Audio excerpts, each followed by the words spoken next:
All right, this right here is my favorite type of bread, cinnamon raisin, made healthy vegan style. No oil, no wheat, no refined sugar, and no rice. I love cinnamon raisin bread, and I hope you do too, because today I'm going to show you how to make your own.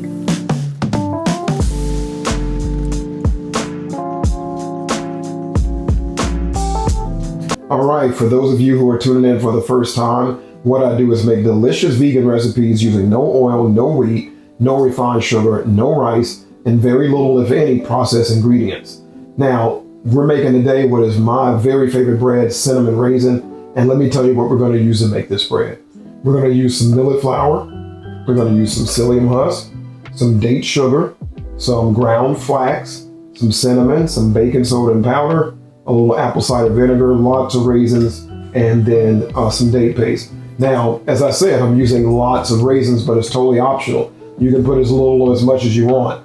Me, I love raisins, so I like my raisin bread to be full of them. That's the way I'm making it today. All right, let's get started. So you'll see that one of the great things about this bread is how quick and easy it is to throw it together. All right, so I put my other dry ingredients in, but I want to talk to you about this. This is date sugar. Now, date sugar is a super healthy way to sweeten things because all it is dehydrated dates, dehydrated whole dates. And, I've seen some that are a little more coarse. I like to get the date sugar like this, where it's really nice and fine granules, because it's just better for things like this for making bread and baking. So it's an option. Dehydrated dates, date sugar, perfectly healthy sweetener. Now, once I have my date sugar nicely combined with my other dry ingredients, I'm going to add my raisins and get them mixed in as well. All right, so now I've got my dry ingredients mixed, got my raisins added in. Now it's time to put together our wet ingredients with our psyllium husk. Okay, so here I'm combining the water, apple cider vinegar, and psyllium husk in a bowl. Now, one common mistake that a lot of people make is using psyllium husk powder instead of the whole psyllium husk. Using psyllium husk powder will make the center of the loaf gummy, and you definitely don't want that. Okay, so now I've got my wet ingredients mixed. I'm going to sit them aside for about 5 minutes or so just to let this thicken up, and then we'll start combining everything. Okay, now we can add our wet ingredients also. Now, once you've added your wet ingredients to your dry ingredients, it's just a matter of mixing to combine them. Now, if you find your dough a little too moist, add up to 1 tablespoon of extra psyllium husk. If it's a little too dry, add small amounts of water. Okay, so now I've got my dough mixed up really well. I've got my raisins added. So now it's time for the fun part. The fun part is getting my hands in this dough and get it on our parchment paper. Then we're going to add our date paste and our cinnamon, and then get it ready to go into the oven. If you're enjoying this video, please like and subscribe below. Okay, so I've got my dough on my parchment paper now, and now I want to flatten this out, so I'm wetting my hands. I got some water here. I'm wetting my hands to keep it from sticking to my hand so much as I press it down. And now listen, it doesn't have to be perfect. You want it in kind of in a rectangular shape, but again, it doesn't have to be perfect because we're going to be kind of rolling it up anyway. Okay, so this looks good now. Wetting your hands makes a big difference. If I didn't wet my hands, I'd have dough all over them right now, and that would have been a really sticky, kind of tedious process. But when you wet your hands, it's like magic. So here we go. This is what we want. Now we're going to add our date paste and our cinnamon. Now, if you'd like to see the video for making your own date paste, I'll include a link in the description below. This step is as simple as spreading an even layer of date paste on your dough and sprinkling it with cinnamon. Next, you're going to use parchment paper to help you roll the dough into a log shape. Now, this process can be a little tricky, but don't worry, it doesn't have to be perfect.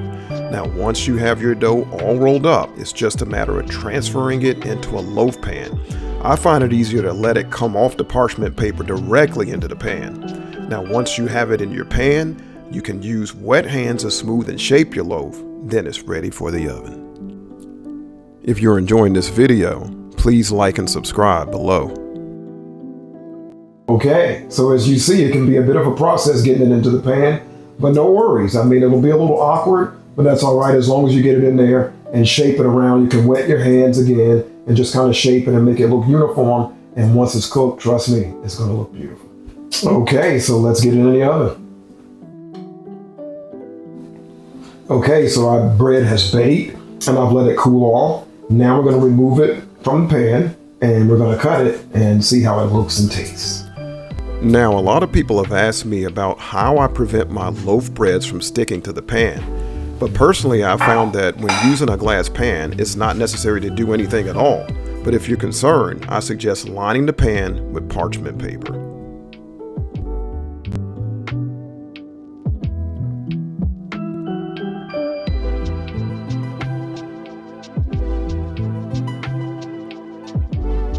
All right, I got a taste of piece, of course. I'm just gonna grab this one. Oh, this looks so good. Yes.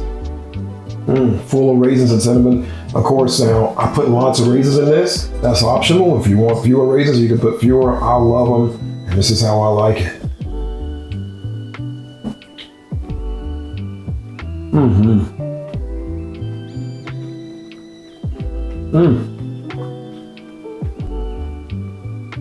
Very good. So if you're new to my channel and you're wondering how to find the recipe, look below the video for the word more. Tap on the word more and you'll see the beginning of the recipe. Tap on the word more a second time and you'll see the full recipe, and then you can begin to make your own. Thanks for watching.